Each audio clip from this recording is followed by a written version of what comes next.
Até o Evangelho de Mateus, Mateus capítulo 5, estamos a navegar juntos nas bem-aventuranças que o Senhor Jesus proclamou no monte e queremos novamente avançar e ver mais uma bem-aventurança nesta manhã. Para isso vamos até Mateus capítulo 5, vamos ler dos versículos 1 até o 5 e relembrar que o nosso tema tem sido a verdadeira felicidade segundo Jesus. O que é, segundo as Escrituras, segundo a perspectiva do Senhor Jesus, ser verdadeiramente feliz. E nesta manhã, aquele que é feliz, aquele que é bem-aventurado, é manso. Tem que ser manso. Vamos até Mateus 5, versículos 1 até o 5, para entrarmos no contexto. Diz assim a palavra de Deus. Vendo Jesus as multidões, subiu ao monte. E como se assentasse, aproximaram-se os seus discípulos. E ele passou a ensiná-los, dizendo: Bem-aventurados os humildes de espírito, porque deles é o reino dos céus. Bem-aventurados os que choram, porque serão consolados. E notem este texto: Bem-aventurados os mansos, porque herdarão a terra. Até aqui a leitura. Neste domingo, no próximo domingo, estaremos juntos a analisar este versículo. Hoje vamos olhar para a bem-aventurança em si e depois também, na próxima semana, para o privilégio, aquilo que estes mansos irão receber no próximo século vindouro, melhor dito, que está por vir. Vamos então orar, pedir ao Senhor que nos guie nesta manhã para entendermos esta mensagem do Senhor Jesus. Pai, aqui estamos à espera, ansiosos de ouvir a Tua voz. Fala connosco, Senhor, é a Tua palavra. Nós, Senhor, a amamos porque Tu abriste o nosso coração e os nossos olhos para ver as maravilhas que há na Tua palavra, Senhor. E nesta manhã queremos receber mais dela, queremos ver a glória do Senhor Jesus e também a nossa própria condição. Ajuda-nos, Senhor. Ajuda o Teu servo a ser claro na pregação da Tua palavra e toca o coração de todos os que estão aqui nesta sala para entenderem, perceberem se estão nesta mesma condição de mansos. Assim oramos no nome do Senhor Jesus. Amém. Há umas semanas estávamos no curso de finanças lá em casa, estávamos a estudar sobre o tema do conselho, procurar conselho.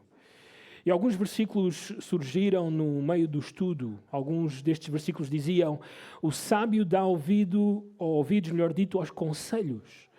Os que se aconselham se acha a sabedoria. Onde não há conselho, fracassam os projetos, mas com os muitos conselheiros há bom êxito. E vimos estes versículos, olhamos para os benefícios de procurar o conselho, buscar a sabedoria nos outros, e então surgiu uma pergunta pertinente, importante. Por que é que há pessoas dentro da própria igreja que não procuram conselho, que não buscam sabedoria? E foram dadas várias respostas e uma chamou-me a atenção. Ficou registado no meu manual. Pessoas não procuram conselho por causa da sua imagem.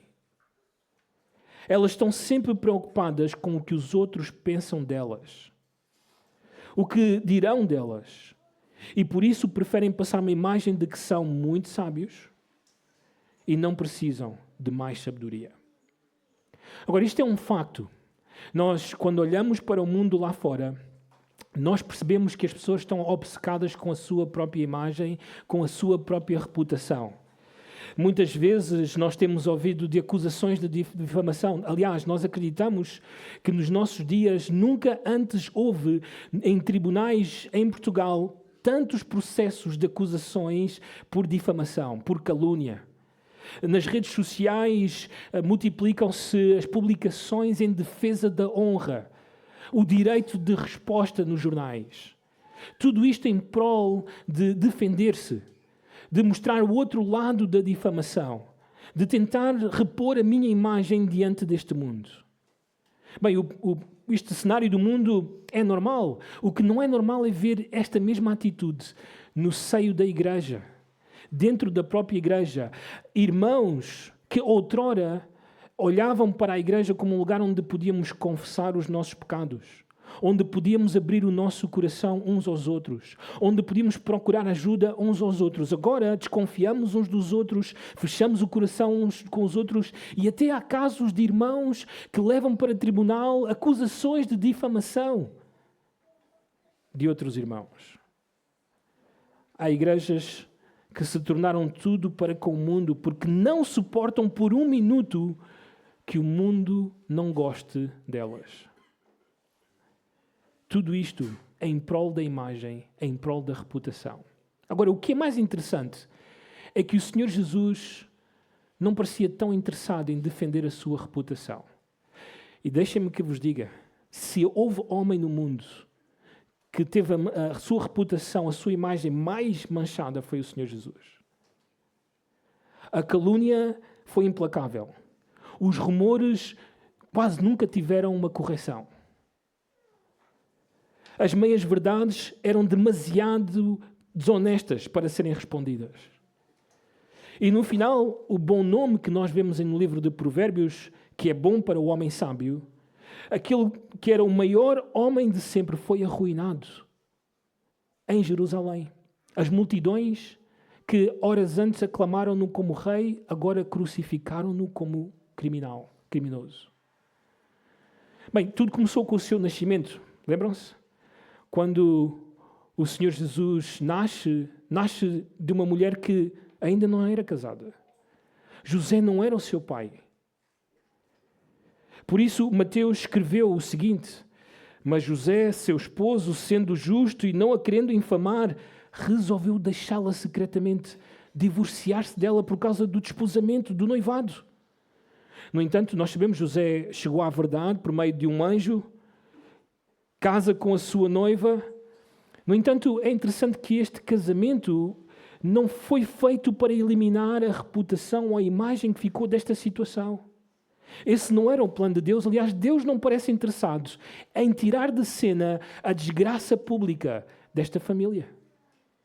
Bem, não sabemos o que é que Maria sofreu, mas sim sabemos o que o Senhor Jesus padeceu. Quando enfrentava mais uma vez os fariseus, em João capítulo 8, o Senhor Jesus denunciava a hipocrisia deles, denunciava a escravidão deles ao pecado.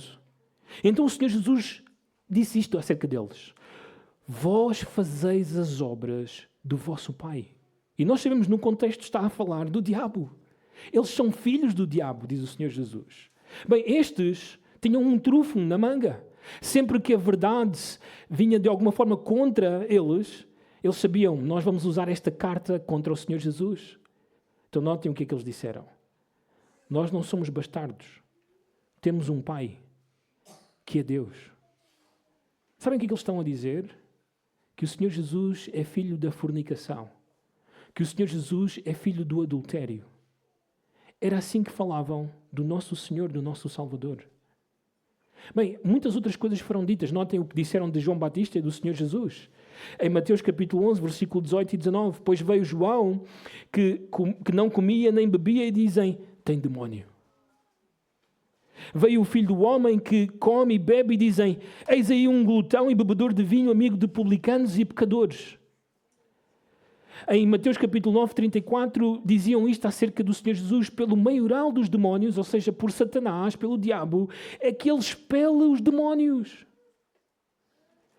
Em João capítulo 8, versículo 48, dizem o seguinte acerca de Jesus: porventura não temos razão em dizer que és samaritano e tens demónio? Em João 10, 20, ele tem demónio, enlouqueceu. Em João capítulo 9, versículo 16, este homem não é de Deus porque não guarda o sábado. Em João capítulo 9, versículo 24, este homem é pecador. Talvez o mais baixo foi quando o Senhor Jesus estava na cruz do Calvário. Ali naquele lugar, notem o que disseram: confiou em Deus, pois venha livrá-lo. Agora, se de facto lhe quer bem, porque disse: sou filho de Deus. Então, tudo isto foi dito e muitas outras coisas foram ditas ao Senhor Jesus. Agora, o que é fascinante é que em nenhum momento eu e tu encontramos o Senhor Jesus interessado em mudar aquilo que está a ser dito acerca dele, em ter um direito de resposta, em defender a sua honra, a tentar mudar a sua imagem ou reputação diante da sociedade em Israel. Ele não está interessado nisso. É por isso, por esta reação, por esta atitude, que o Senhor Jesus disse o seguinte, notem: tomai sobre vós o meu jugo e aprendei de mim, porque sou o quê? Manso e humilde de coração, e achareis descanso para a vossa alma. É esta característica que agora, no seu Sermão do Monte, o Senhor Jesus diz que pertence aos que são bem-aventurados. Lembram-se o que significa ser bem-aventurado? Não é meramente ser feliz. Bem-aventurado significa também ser feliz, mas é ser aprovado por Deus. É ser abençoado por Deus. Em outras palavras, é aquela pessoa que agora é um filho de Deus, é um crente, é um cidadão do reino de Deus. Este é um bem-aventurado. E os bem-aventurados, aqueles que são verdadeiramente felizes, são vistos, são reconhecidos. Podemos ver neles mansidão. São mansos. Mais uma vez, então, nesta manhã, vamos ver juntos as características e privilégios dos cidadãos do reino dos céus. As características e privilégios dos cidadãos do reino dos céus. Já vimos pelo menos duas características até agora. A primeira delas é humildes de espírito, diz a minha versão, a revista atualizada. Outras versões irão dizer pobre de espírito. Na realidade, a melhor versão possível seria mendigos de espírito. É exatamente isso que somos. Ou seja, quando nos foi pregado o Evangelho, quando pela primeira vez o Evangelho entrou realmente na nossa mente e no nosso coração, nós entendemos que nós não tínhamos nada para dar a Deus. Nós não tínhamos nada para agradar a Deus. Não havia nada que nos recomendasse a Deus. Eu e tu estávamos totalmente falidos, em bancarrota, diante de Deus. Não havia uma obra, não havia nada que tivesses feito que agradasse a Deus. Esta era a nossa situação. E quando nos pregaram o Evangelho, aquele que foi tocado pelo Espírito aceitou isto. Ele disse, é verdade, eu sou assim, essa é a minha situação diante de Deus. Agora lembrem-se, esta pobreza de espírito, ela não estava só presente nesse dia em que eu e tu ouvimos o Evangelho. Essa pobreza de espírito, ela continua presente nas nossas vidas. Porque todo aquele que é crente entende que Deus tem todos os recursos. Deus é o dono de todas as coisas. Ele é rico em sabedoria. Nele está todo aquilo que eu e tu precisamos. Por isso, o crente, o Filho de Deus, vai constantemente ao Pai para obter do Pai os recursos que ele precisa para viver para a glória desse Pai. É isto que acontece, vez após vez. Mas em segundo lugar, a segunda característica é que o crente é um chorão, no bom sentido. Ele chora por aquilo que é certo. Não é? Lá em casa nós temos esta regra que não se pode chorar por qualquer coisa. Só podemos chorar pelas coisas certas. E uma das coisas certas na Bíblia pelas quais eu e tu devemos chorar é pelo nosso próprio pecado, pelas nossas misérias, por aquilo que eu e tu sabemos que fazemos semanalmente, às vezes diariamente, contra o nosso Deus. Se essa não é a tua atitude, se tu és insensível com o teu próprio pecado, se não te importa o que estás a fazer contra Deus, se é-te indiferente o que Deus pensa da tua vida no dia a dia, do que estás a fazer, então alguma coisa de errada está a acontecer contigo. Não tens entendido o Evangelho? Talvez. Porque todo aquele que é filho de Deus chora, lamenta, pecar contra Deus. Quando lhe pregaram o Evangelho, no Evangelho ele viu as glórias de Deus na face de Cristo. E quando ele viu as glórias de Cristo, quando ele viu essa beleza, essa santidade que há em Cristo, ele também viu a sua miséria, o seu pecado. E por causa disso, ele ajoelhou-se e chorou por pecar contra este Deus santo, santo, santo. Assim é o crente. Ele chora e ele lamenta pelo seu pecado. Ele continua a fazer isso diariamente Mas hoje olhamos para mais uma característica que chegou às nossas vidas quando ouvimos o Evangelho e que permanece nas nossas vidas. E essa característica é ser manso. Antes de começar a explicar o que significa isto, deixa-me relembrar-te o contexto em que estamos. Estamos no Sermão do Monte. A pessoa que se sentou aí no cimo da montanha chama-se Senhor Jesus, mas ele é o novo e o grande Moisés. E ele está a falar a uma multidão de pessoas. Os discípulos estão próximos a ele. E ele tem algo em mente que é muito importante para nós hoje. Há meses que estas pessoas seguem o Senhor Jesus. Muitas delas disseram publicamente: eu creio que o Senhor Jesus é o Messias, é o Senhor, é o Salvador. Muitas delas foram batizadas pelos discípulos do Senhor Jesus. Estão ali maravilhadas com o ensino, maravilhadas com os milagres que o Senhor Jesus tem feito. Mas o Senhor Jesus tem uma preocupação. Assim como eu também tenho essa preocupação nesta manhã. Esta sala está cheia de pessoas. Ali na montanha estava cheia de pessoas. Mas quantas pessoas estavam ali diante do Senhor Jesus verdadeiramente salvas do seu pecado?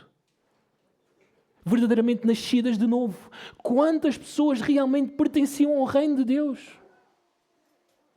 Esta era a preocupação do Senhor Jesus. E para que estas pessoas fiquem claras sobre a sua situação, Ele está a pronunciar as bem-aventuranças. Ele está a dizer isto. Como é que tu sabes que és salvo? Esta é a pergunta do Senhor Jesus. Como é que tu sabes que irás estar no reino? Como é que tu sabes que pertences a Deus? Bem, tens que ser pobre de espírito. Tens que chorar os teus pecados. E tens que ser manso nesta manhã. Eu e o Jorge temos um amigo em comum, que nós não vamos dizer o nome, que nos fornece material teológico. Ele muitas vezes manda fotos para nós a dizer: olha, estás interessado neste livro? E são muito bons livros, muito difíceis de conseguir em Portugal, muito caros se existem em Portugal. Normalmente só se consegue no Brasil. E este homem manda livros para este nosso irmão secreto e ele manda para nós a dizer: olha, vocês têm interesse? Jorge, não podes dizer quem é, está bem? Vocês têm interesse em saber? Tens interesse neste livro? Agora, quando ele vai mandando estas imagens, ele diz: olha, o apóstata mandou-me este livro. O apóstata mandou-me mais este livro. E eu ouço a palavra apóstata e no início eu associei o facto de ele chamar apóstata a esta pessoa por lhe dar livros ou vender livros muito bons e muito baratos, não é? Só um louco pode fazer isso, só um apóstata, não é? Eu pensei, ele está a brincar com esta pessoa. Então um dia perguntei: olha, porquê que tu chamas este homem que está a mandar estes livros de apóstata? E surpreendeu-me a resposta. Ele disse-me: porque este homem abandonou a fé. Ele tem uma biblioteca cheia de livros teológicos difíceis de encontrar. Tesouros da teologia. Mas ele abandonou a fé. Agora deixa-me dizer-te, embora as Escrituras usem esta terminologia, desviar da fé, naufragar da fé, ninguém abandona a fé. Ninguém. Ou tu tens fé, ou estás a fingir fé. Só há estas duas opções. Porque quem tem fé nunca poderá sair daí. Está confirmado, aprovado para sempre. O Senhor garante, por meio do poder do seu Espírito, que esta pessoa irá ficar para sempre no Senhor. Mas aqueles que estão a fingir fé não vão ficar. Não vão permanecer. Vão cair. Vão deixar. Então qual é a tua situação quando chegas a este sermão do monte? Queres saber a tua situação? Bem, estas são as características dos crentes. Pobres de espírito, choram o seu pecado e são mansos. São mansos. Então esta é a nossa terceira característica. Os cidadãos dos céus são mansos. Versículo 5 outra vez diz: bem-aventurados os mansos, porque herdarão a terra. Lembrem-se, eu tenho um prémio para quem memorizar todas as bem-aventuranças. Está bem? A palavra manso significa, ou pode ser traduzida como gentil, alguém que é suave ao falar, que tem brandura. Muitas vezes os teólogos têm encontrado nesta palavra algo que eu acho que é muito importante para o entendimento da palavra, que é autocontrolado. Alguém que controla a sua vontade, as suas emoções, o seu pensamento. Em todo o Novo Testamento, esta palavra aparece somente 4 vezes, manso. Neste texto que nós estamos a estudar, 2 vezes para descrever o Senhor Jesus Cristo como sendo um homem manso e humilde, e também em 1 Pedro capítulo 3, versículo 4, para descrever as mulheres casadas que são piedosas, conhecidas pela sua mansidão. Mas nós estamos no Sermão do Monte. E no Sermão do Monte o Senhor Jesus pronuncia estas palavras e a única coisa que aquela geração tem é o Antigo Testamento. Embora a palavra ou o substantivo mansidão apareça umas 10 vezes no Novo Testamento. Para estas pessoas a ideia de mansidão ou a ideia de ser manso pertence ao passado. Elas têm que olhar para trás porque o Senhor Jesus não oferece uma explicação, Mateus não oferece uma explicação. As pessoas entendem o que é que o Senhor Jesus está a dizer com ser manso. Então precisamos de fazer isso, olhar para trás. Bem, no Antigo Testamento aparece 16 vezes na tradução da Septuaginta. A Septuaginta é uma tradução, por exemplo, nós chamamos muitas vezes a nossa Bíblia revista e atualizada, não é? O Ferreira de Almeida, que é o tradutor português da nossa Bíblia. Assim, no tempo do Senhor Jesus, eles tinham uma tradução grega do Antigo Testamento. Essa tradução grega eles chamavam de Septuaginta. Na Septuaginta, os tradutores dessa Bíblia, eles olharam para a palavra manso e muitas vezes a traduziram como humilde, como pobre. E é interessante que quando os teólogos estudaram o Antigo Testamento e esta palavra de uma forma específica, eles chegaram à conclusão que na cabeça dos autores do Antigo Testamento, ser manso era ser conhecido como alguém humilde, mas também como alguém pobre de espírito. Aliás, eles associaram muito esta ideia de ser manso com a primeira bem-aventurança que o Senhor Jesus explicou, de ser pobre de espírito. Em outras palavras, quando manso vem à mente destas pessoas, há 2 conotações importantes. A primeira delas, dependência de Deus, porque o pobre de espírito é alguém que depende de Deus. Não tem nada, está falido. Só pode depender de Deus. Os pobres dependem dos outros. Assim somos nós, dependemos de Deus. Mas, ao mesmo tempo, a ideia da palavra é uma ideia de submissão. Alguém que reconhece a soberania de Deus, o controle de Deus sobre tudo o que acontece nas nossas vidas, e porque vê essa soberania de Deus, se submete a Deus de uma forma autocontrolada, controla-se a si mesmo. Porque entende, Deus está no controle de tudo. Um dos teólogos disse o seguinte acerca desta palavra: alguém que se sente que é um servo em relação a Deus e que se submete a Ele silenciosamente e sem resistência. Agora, na mente destas pessoas que estão a ouvir o sermão do Senhor Jesus, está o Salmo 37. Porque aquilo que o Senhor Jesus disse é exatamente palavra por palavra daquilo que diz o Salmo 37 e de uma forma mais específica o versículo 11. Notem este texto, diz assim: mas os mansos herdarão a terra e se deleitarão na abundância de paz. Muito provavelmente este salmo, que foi escrito pelo rei Davi já na sua velhice, já em avançada idade, provavelmente aos seus filhos que irão suceder, o seu próprio filho Salomão, ou aos seus jovens na corte, ele pronuncia estas palavras porque é um salmo didático a ensinar a próxima geração. O rei Davi tem uma preocupação e o Senhor Jesus, ao dizer estas palavras, parece trazer à luz essa preocupação. Então vamos até o Salmo 37, notem. Aqui não temos a tela, também têm que acompanhar-me com as vossas próprias Bíblias. Salmo 37, notem os versículos 1 e 2, para termos um contexto daquilo que estava a acontecer na época do rei Davi. Salmo 37, versículo 1 e 2, diz assim o texto: não te indignes por causa dos malfeitores, nem tenhas inveja dos que praticam a iniquidade. E nós precisamos de parar aqui, porque o rei Davi é o rei de Israel. Israel é a nação que Deus escolheu, que Deus criou por meio de Abraão e Sara.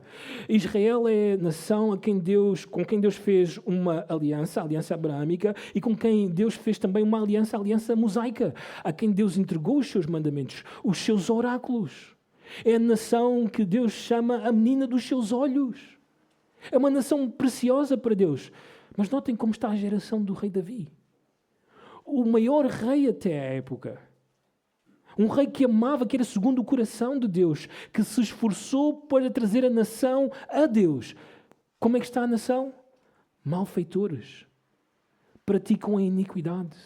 E ele está a dizer a alguém que está a ouvi-lo para que esta pessoa não se indigne, nem tenha inveja daqueles que praticam a iniquidade. Qual é a razão? Notem o versículo 3.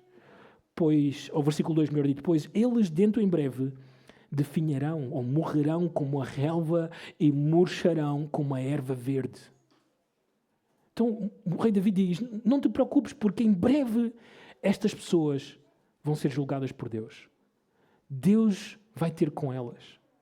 Deus não vai deixar que o ímpio prospere para sempre, de forma perpétua. Então ele chama os seus ouvintes a ter uma atitude diante da maldade, da injustiça, da corrupção que está a acontecer à volta. Porque imagina um cenário, talvez isto já aconteceu contigo. Chegaste a casa depois de um dia de trabalho, cansado, ligaste a televisão na esperança ainda na tua cabeça de encontrar boas notícias nos telejornais e abriste o telejornal e corrupção, violência, maldade, guerra. E muitas vezes aquilo que tu sentes é isto. Ficas indignado, irritado, chateado com o mundo em que nós vivemos. Qual é a atitude do crente, então? O que é que nós devemos fazer? Bem, diz o texto, versículo 3. Confia no Senhor e faz o bem. Habita na terra e alimenta-te de quê? Do quê? Da verdade. Agrada-te do Senhor e Ele satisfará os desejos do teu coração. Em outras palavras, tem prazer em Deus. Alegra-te com Deus. O mundo não vai dar-te alegria, só podes ter alegria em Deus. Entrega o teu caminho ao Senhor, confia nele e o mais Ele fará. E podemos continuar a ler. Dentro deste salmo, o salmista convida o justo, e o versículo 11, o manso, a confiar no Senhor, a ter prazer, a deleitar-se no Senhor, a esperar no Senhor, a colocar a sua esperança no Senhor, a depender do Senhor, a descansar do Senhor. Em outras palavras, o manso é conhecido como alguém que descansa, espera, confia em Deus. O manso não é um desesperado. O manso não está descontrolado pelas situações da vida. Ele espera, ele aguenta-se, ele suporta por causa de quem Deus é, por causa da sua soberania. E esta obra foi feita pelo Espírito Santo quando eu e tu ouvimos o Evangelho e entendemos o Evangelho. E agora vivemos desta forma. Outrora, quando me atacavam, quando eu via maldade à minha volta, quando eu era difamado ou caluniado, eu não podia esperar. Temos que resolver já. Vamos lá fora. Eu tenho que me defender. Quem foi que falou? Essa era a nossa atitude.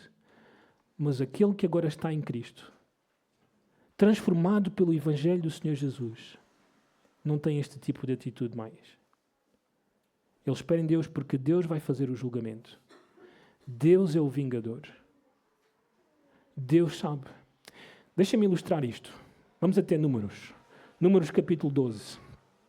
Em Números capítulo 12, isto podem observar na nossa tela, nós temos um episódio triste na vida de Moisés e da sua família. Moisés é o líder de Israel, ele é um mediador desta aliança que Deus fez com Israel no Sinai. E aqui acontece então o seguinte, notem. Capítulo 12, Números, versículos 1 a 3. Falaram Miriam e Arão contra Moisés. Sabem quem são estes dois? São os irmãos. Miriam é mais velha, depois Arão, que é 3 anos mais velho do que Moisés. São família. Falaram Miriam e Arão contra Moisés, ao mal de Moisés.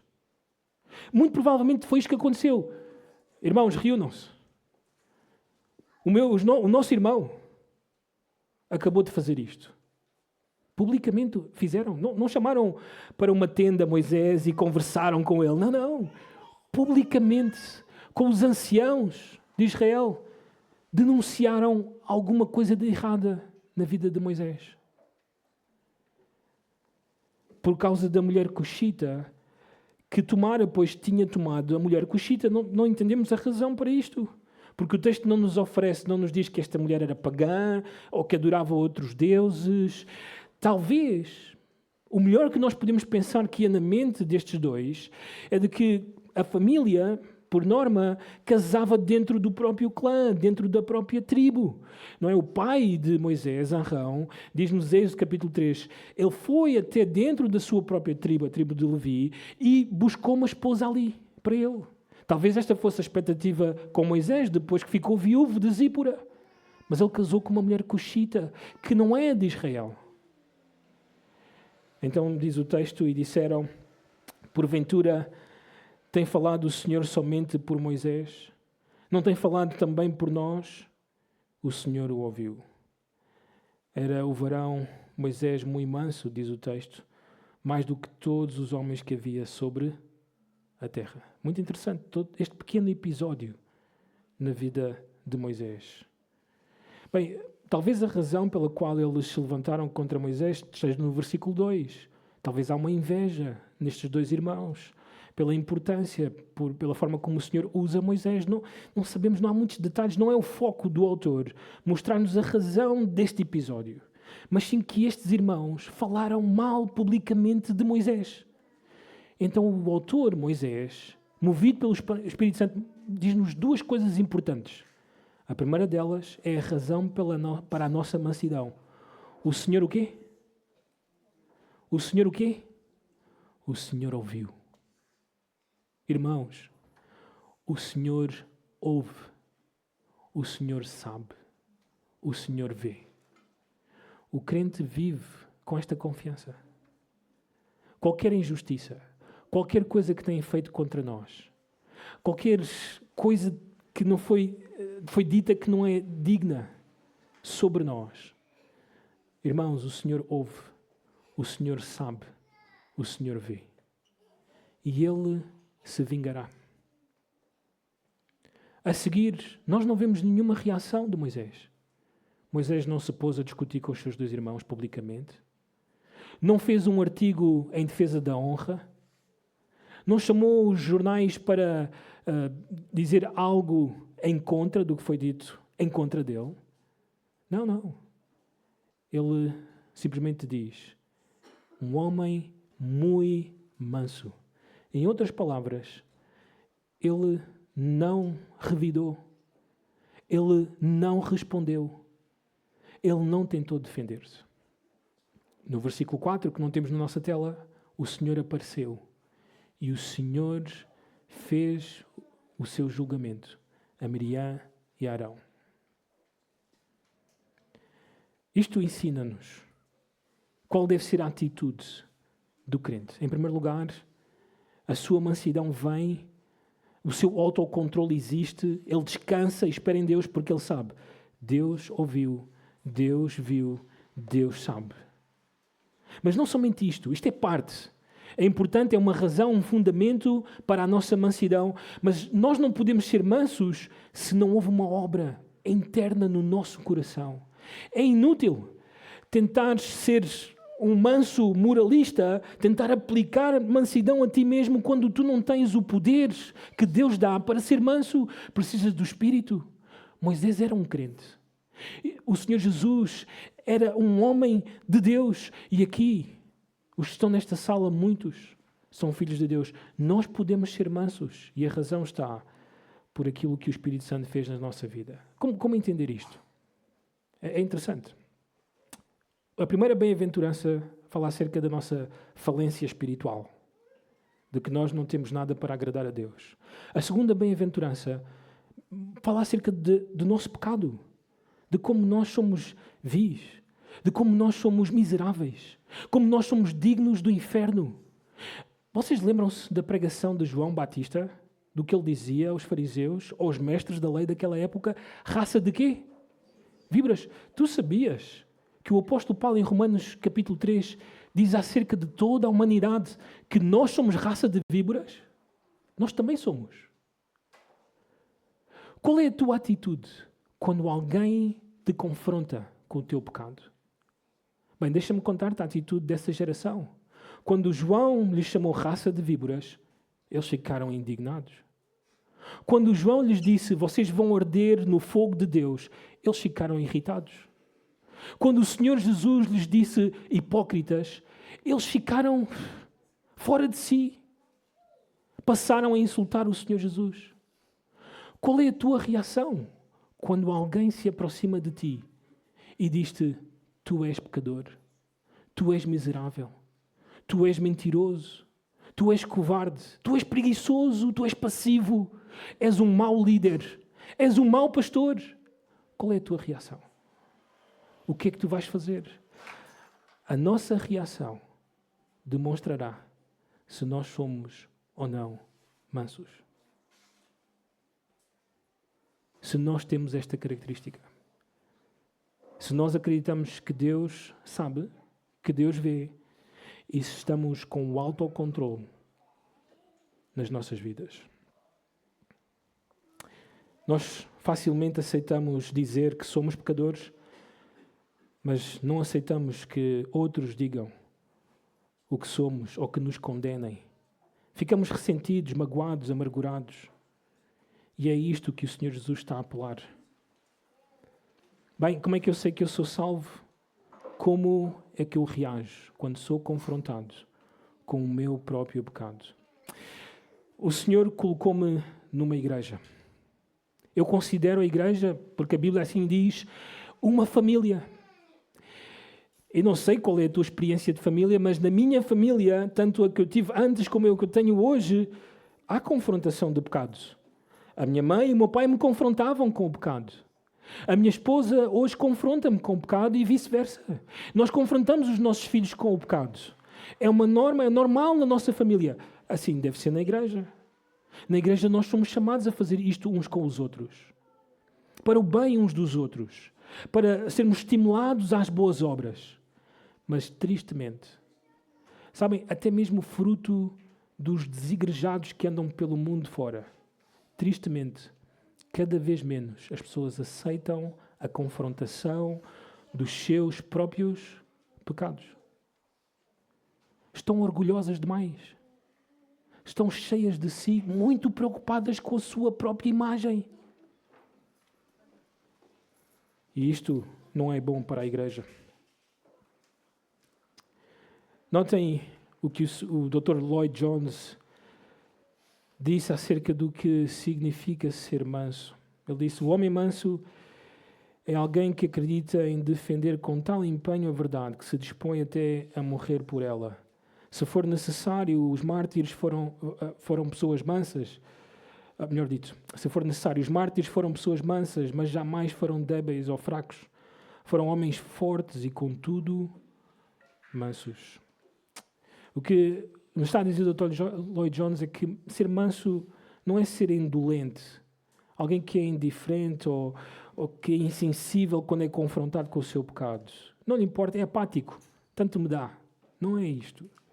Também não é alguém que é complacente, que afirma, sim, tem razão, pastor, só para agradar, só para ficar bem. Não. Também não é simplesmente ser gentil ou ter uma fraqueza de caráter. Não, eram homens fortes, no entanto, mansos. Bem, ser manso é a consequência de viver submisso à soberania de Deus, mas é também ter a transformação do Espírito, em que agora, quando eu e tu somos confrontados com o nosso pecado, nós aceitamos e queremos mudança na nossa vida. Alguém disse, se não estou disposto a permitir que outros pensem ou falem de mim exatamente o que eu reconheci perante Deus que sou, então isso é uma hipocrisia básica. Ela está sempre presente quando a humildade está ausente. Isto era importante para aquela geração. Eles orgulhavam-se de ser judeus. Nós somos descendência de Abraão. Nós somos discípulos de Moisés. Achavam que isso lhes iria recomendar a Deus. Não choravam pelos seus pecados. Eram hostis com as opiniões de Jesus, de João e outros. E por isso nunca puderam ser mansos e nunca puderam entrar no reino de Deus. Então, qual é a tua situação? Estás ofendido esta manhã? Ou tu aceitas? Tu dizes, não, é verdade, eu sou pecador. Eu sou pior do que vocês pensam. Eu sou pior do que vocês dizem. Eu sou aquilo que a Bíblia diz. Eu aceito, eu reconheço. Então, aquele que é manso não está o tempo todo a lutar pelos seus direitos, pela sua imagem, pela sua reputação. Não está sempre a lutar com os outros para defender-se a si mesmo. Não, ele não vive dessa forma. O manso reconhece a sua miséria.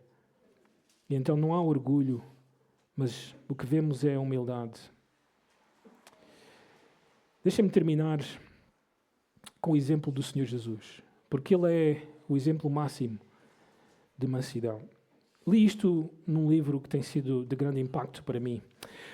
O pastor John Piper disse o seguinte: as agonias do Filho de Deus foram incomparáveis. Nunca ninguém sofreu como este homem. Por toda a eternidade, contemplaremos a morte do Filho de Deus e cantaremos: digno é o Cordeiro que foi morto. É um facto, nunca ninguém mereceu sofrer menos ou nada, mas recebeu tanto. Deus deu testemunho dele, dizendo, é sem pecado. A única pessoa na história que não merecia sofrer, sofreu mais. Pedro escreve, o qual não cometeu pecado, nem dolo algum se achou na sua boca. Nenhuma das dores de Jesus foi um castigo pelo seu pecado. Ele não tinha pecado. Como consequência, nunca ninguém teve o direito de retaliação maiores, mas usou-o menos. Ele tinha à sua disposição um poder infinito para se vingar em qualquer momento da sua agonia. Ele mesmo disse a Pedro quando este procurava defendê-lo com uma espada: achas, ou acaso pensas que não posso rogar a meu pai e ele me mandaria neste momento mais de 12 legiões de anjos? Mas ele não o fez. Quando lemos a sua história, gritamos, é injustiça! Mas Jesus ficou em silêncio. Pilatos queria ouvir alguma coisa dele em sua defesa, mas Jesus não respondeu nem uma palavra, vindo com isto a admirar-se grandemente o governador. Mesmo quando o acusaram falsamente e de forma ridícula, Pedro diz-nos o seguinte sobre ele: pois ele, quando ultrajado, não revidava com ultraje. Quando maltratado, não fazia ameaças, mas entregava-se àquele que julga retamente. Nunca ninguém suportou tanta injustiça com tão pouca vingança. Isto não se deveu ao facto de o tormento ser tolerável. Se tivesse sido, ou melhor dito, se tivéssemos sido obrigados a assistir, provavelmente, como Pedro, teríamos pegado em armas. No jardim do Getsemane, ele suou sangue. À meia da noite, perante o sumo sacerdote, uns cuspiram-lhe no rosto e lhe davam murros e outros os bofeteavam. Perante o governador, açoitaram-no. Na sua agonia, os soldados brincaram com ele. Vestiram-no com vestes de realeza, começaram-lhe a cobrir o rosto e a dar-lhe murros e a dizer, profetiza! E os guardas o tomaram a bofetadas. Uma coroa de espinhos foi-lhe colocada na cabeça, agravada por golpes no crânio. Aliás, Marcos diz-nos o seguinte, davam-lhe na cabeça com um caniço, cuspiam nele e, pondo-se de joelhos, o adoravam. A tortura e a vergonha continuaram. Ele foi despido, as suas mãos e os seus pés foram pregados na cruz. Ali na cruz foi zombado durante aquela terrível manhã. Eis as palavras, salve, rei dos judeus, ó tu que destróis o santuário e em 3 dias o reedificas. Salva-te a ti mesmo, és o Filho de Deus, desce da cruz. Até mesmo um dos criminosos blasfemava contra ele. Tudo isto aconteceu ao amigo dos pecadores. Não com irmãos ao seu lado, mas completamente abandonado. Judas traiu-o com um beijo. Pedro negou-o 3 vezes. Diz a Bíblia que os discípulos todos deixando-o, fugiram. Na hora mais negra da história do mundo, este é o momento mais baixo. O Deus Pai infligiu ao seu próprio Filho o meu castigo e o teu castigo. Diz Isaías 53, versículo 4, nós o reputávamos por aflito, ferido de Deus e oprimido. A única pessoa no mundo que conhecia verdadeiramente a Deus gritou, Deus meu, por que me desamparaste? Ele é o manso, de quem devemos aprender. Aprendei de mim, porque sou manso e humilde. Este é o Senhor Jesus que deves crer e seguir para viver em mansidão para a sua glória. És tu manso? Tens esta qualidade entregue pelo Espírito Santo? Vamos orar. Pai amoroso, nós estamos gratos de ter a Tua palavra, gratos de ter a Tua verdade, mais uma vez, para confirmar aos nossos corações que Tu, Senhor, nos tens salvo, que Tu, Senhor, tens transformado a nossa vida. E obrigado, Senhor, porque não nos deixas na subjetividade, no acaso, sem entender, sem perceber se somos ou não cristãos. Eis aqui o que é ser um filho de Deus. Eis aqui o que significa ser um crente. Senhor, confirma no coração de todos nesta sala de que têm a fé, de que são verdadeiramente teus filhos, de que agora, Senhor, te pertencem. Oh Deus, abre os olhos, que ninguém finja, que ninguém viva na hipocrisia, que ninguém se engane a si mesmo, que ninguém ande na religião. Nada disto servirá para ter vida eterna. Somente aquilo que o Senhor Jesus fez na cruz, somente a sua pessoa, o crer nele e na sua obra é o que nos salva eternamente. Oh Senhor, toca o coração de todos, para que todos sejam pobres de espírito, chorem os seus pecados e para que nesta manhã entendam que são mansos. Assim oramos no nome do Senhor Jesus. Amém.